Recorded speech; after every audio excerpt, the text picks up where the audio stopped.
Olá, começa agora mais um programa Antônio Roberto e você. Vamos conversar sobre mais um assunto para nos ajudar. Tudo bem, Antônio Roberto? Graças a Deus, tudo bem, Eric, e com você? Tudo ótimo. E para você de casa, o meu abraço. Antônio Roberto, quem sugeriu o tema de hoje, uma telespectadora chamada Angélica, de Brasília, lá do Distrito Federal. Ela escreve assim que desde pequena ela tem muito medo de relâmpago e pavor de quem não olha nos olhos dela. E ela pergunta para você por que existem pessoas que têm essa dificuldade. Aí é o que nós chamamos de fobia, né? Quer dizer, a pessoa tem um medo intenso diante de um determinado objeto ou situação. Muita gente estranha, fala, gente, mas aquela pessoa entra em pânico quando vê uma lagartixa, quando vê uma barata ou quando sobe no elevador. O objeto não é muito importante. O importante é o medo, o pavor que a pessoa tem diante daquilo. Né? Quer dizer, tem que ser considerado, né, e levado a sério qualquer medo intenso, ainda que seja de uma bobagem. Tem gente que passa na rua morrendo de medo de esgoto, de pingar a água do esgoto nela, outro tem medo disso, medo daquilo, coisas às vezes sem nexo. Isso é o que se chama fobia. Qual é a origem disso? Normalmente, algum medo intenso que a criança teve e da qual nem se lembra mais. Por exemplo, ela tem medo de relâmpago. É possível que durante a infância dela, num determinado momento de muita chuva, alguma coisa aconteceu. Alguma coisa aconteceu e ela ligou aquele acontecimento, o medo dela com algo que estava acontecendo, ou então o medo próprio do trovão, da chuva, ou então a mãe desesperada por causa da chuva, etc. Quer dizer, isso fica. Então, na verdade, essa é o primeiro pavor dela. O segundo, de gente que não olha no olho dela.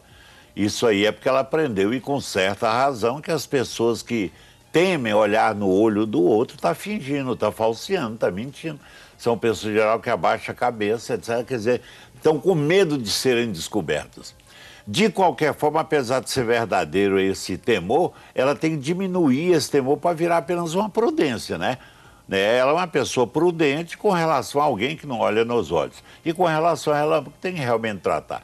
Como é que é o tratamento? Como há uma disfunção aí, uma distorção da ansiedade, quer dizer, um aumento, uma ansiedade descontrolada, que isso aqui é o medo, isso aqui é o pavor, ela tem que procurar ajuda ou uma terapia para descobrir as causas, origem, elaborar esse medo e ver que hoje ela cresceu, que o relâmpago objetivamente não faz nada, mas isso tem que ser um processo emocional terápico. Ou então procurar, no mínimo, procurar um psiquiatra que possa dar a ela, né, um ansiolítico para que ela enfrente as devidas situações da vida sem tanta ansiedade. Outras pessoas escreveram falando sobre as fobias e tem uma aqui, Antônio Roberto, que ela fala que ela sofre muito porque ela é muito criticada por causa do medo que ela tem de barata, mas ela diz que é um verdadeiro pânico e que o marido dela critica, que os filhos dela criticam. E aí ela pede só ajuda. Pois é, mas é exatamente isso que eu estava dizendo no início, quer dizer, as pessoas ignorantes, né, aquelas que não têm o mínimo de noção dessa questão psicológica e emocional, acha bobagem, fala, mas por que ter melhor? O problema não é a barata.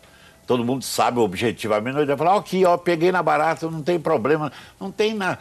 E normalmente nem sempre tem a ver diretamente com o objeto, né? Por exemplo, uma pessoa que tem muito medo de viajar de avião, com medo do avião cair, normalmente são pessoas que têm medo de cair socialmente, não é nem a queda física. O medo da altura é o medo do fracasso, o medo de cair socialmente.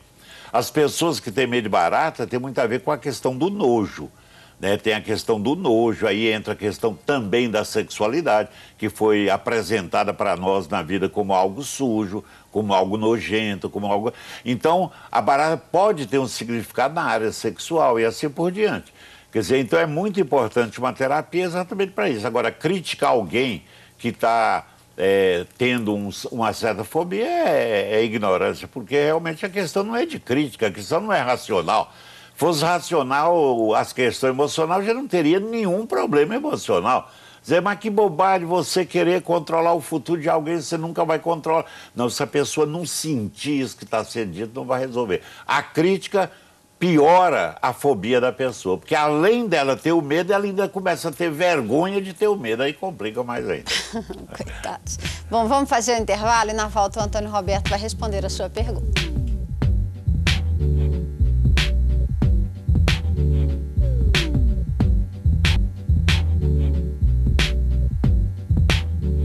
Bom, de volta com o programa, agora o Antônio Roberto vai responder as suas perguntas. Não, eu tive a impressão, o vestido listrado, tive a impressão que eu estava torta, Antônio Roberto. Torta?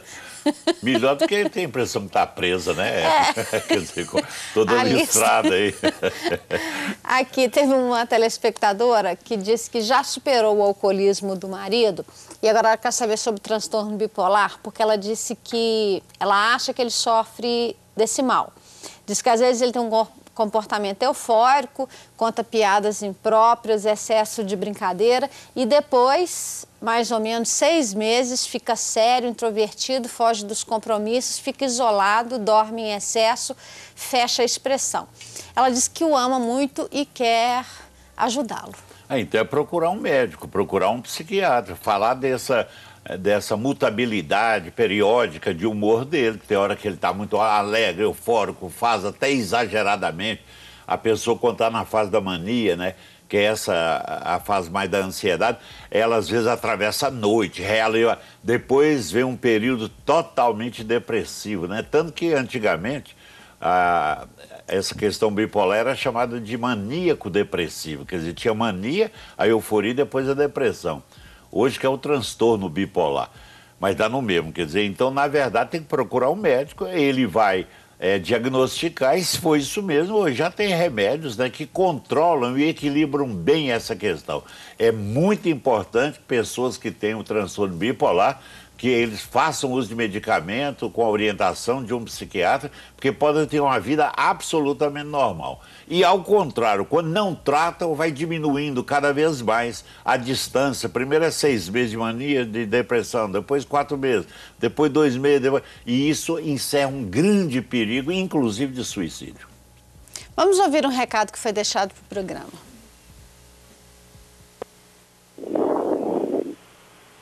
Alô, meu nome é Geralda, moro em Paraisópolis, Minas Gerais. O que eu gostaria de fazer para o Antônio Roberto, o que acontece comigo, eu tenho medo de tudo, de todos os espíritos ruins, fazer com que as coisas que eu amo transformem em as coisas ruins. Eu não consigo suportar esse medo, eu não aguento viver nessa situação. Eu queria um conselho do Antônio Roberto. Mais uma vez, né, eu quero dizer que, aliás, o grande problema, o maior problema de todos nós é o medo. Quando a pessoa diz, Antônio, mas eu estou tão magoado, é porque você tem medo das pessoas não te amarem. Você tem medo, né, de ficar sozinha, tem medo da solidão. Antônio, eu sou uma pessoa muito ciumenta, você tem medo de perder.